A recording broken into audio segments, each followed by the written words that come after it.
children gather round.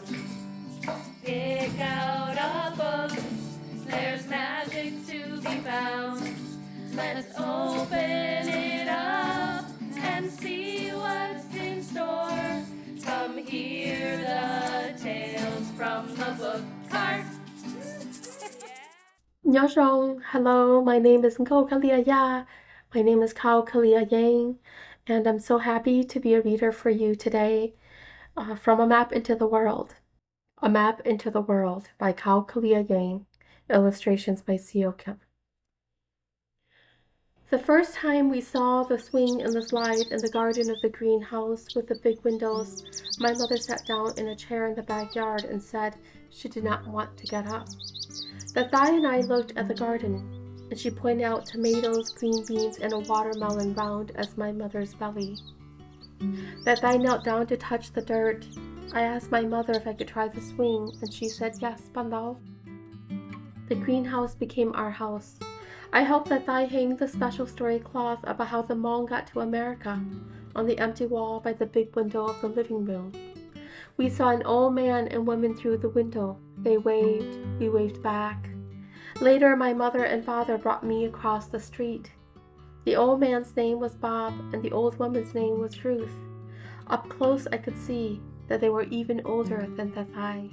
Thai and I were in the garden picking tomatoes and beans and checking on the watermelon when my parents brought my baby brothers home from the hospital. I ran to the gate. The baby boys were smaller than my dolls, but cuter than any doll, with their fuzzy heads and red lips and round brown eyes. Some days, the babies cried very loud. I covered my ears with my hands, and I asked my father to take me outside. Bob and Ruth sat on their special bench. We waved back and forth. The leaves of the two ginkgo trees by Bob and Ruth's house turned yellow like apricots. One day, a brisk wind blew and the fan-shaped leaves came flying down. They covered the grass and the street and the dark mouth of the train. Bob raked while Ruth sat and watched. I brought in a leaf for the babies to touch, but my mother said, "They're still too little, Bandao." The snow made the world quiet around us. We stopped seeing Bob and Ruth outside. The snowflakes fell on their driveway and glittered in the gray light. I made a ball of snow for my brothers, but it melted before they woke up from their nap. At night, I looked out our big window at Bob and Ruth's house to see their lights shining across the dark street. Sometimes, I saw a shape of a person looking back at me. I waved, but the shadow person never waved back. On a cold morning, cars came to our block, filling the street. Car doors slammed as men and women in thick jackets walked quickly to Bob and Ruth's house. My father said, "Ruth has died. Her family is coming to say goodbye." I felt sad for Ruth.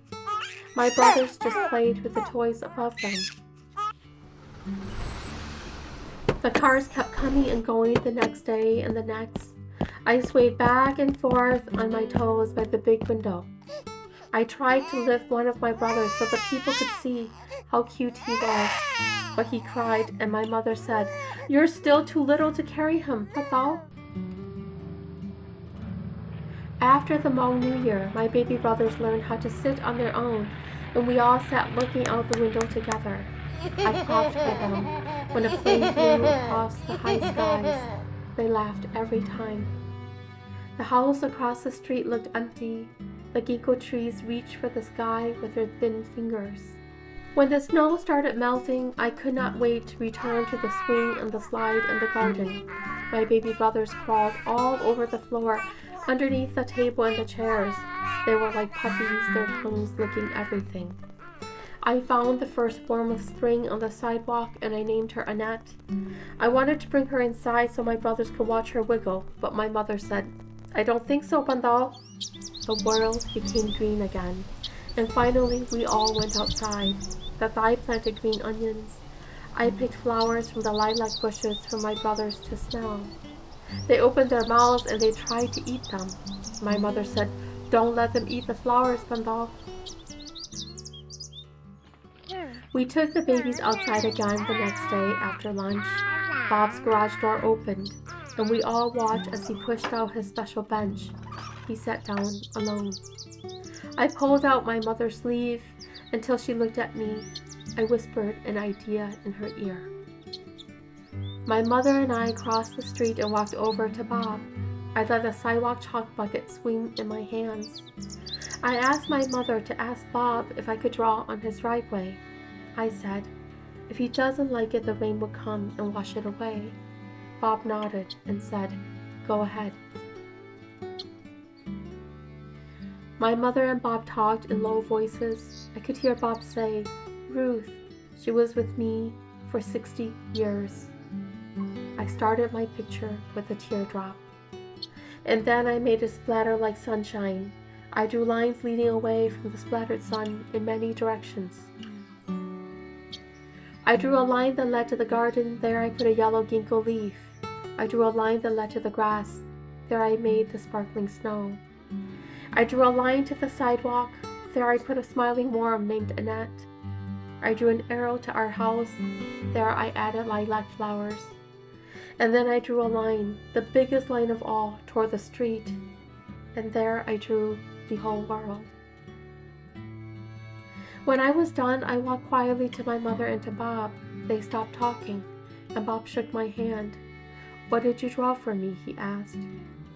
I said in a whisper, a map into the world, just in case you need it. Bob said, I think I might.